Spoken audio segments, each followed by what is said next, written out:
Ассаламу алейкум. Жалпы биздин WhatsApp группадагылар, авто сүйүүчүлөр, YouTube көрүүчүлөр. Кутмандуу күнүңүздөр менен.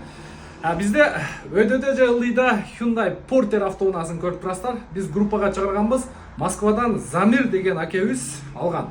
Замир аке, көрүп аткан болсоңуз, өзүңүздүн личкаңызга полный эсептеп таштап койдум акчаңызды. Азыр обменкада турабыз. Бул жерде өзүнүн постоянный иштешип жүргөн браттар менен курсту соодалашып, максимально өйдөрөөк кылып алганга аракет кылдык. Бардыгын өзүңүздүн личкаңызга таштап койдук.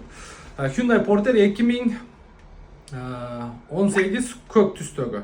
2017 көк түстө, буюрса Москвадан Замир деген акебиз алды. Жакшылыктар кайдан аке? Астына шамал өтүп турсун. Биздин кызматтан ыраазы болуң. Анан калган маалыматты да өзүңүздүн личкаңызга таштайм. Жалпы биздин катталуучуларга, Нуркейжинин көрүүчүлөрүнө Алла ыраазы болсун. Биздин кызматтан пайдаланыңыздар. Эркектин ырыскысы калада турганда.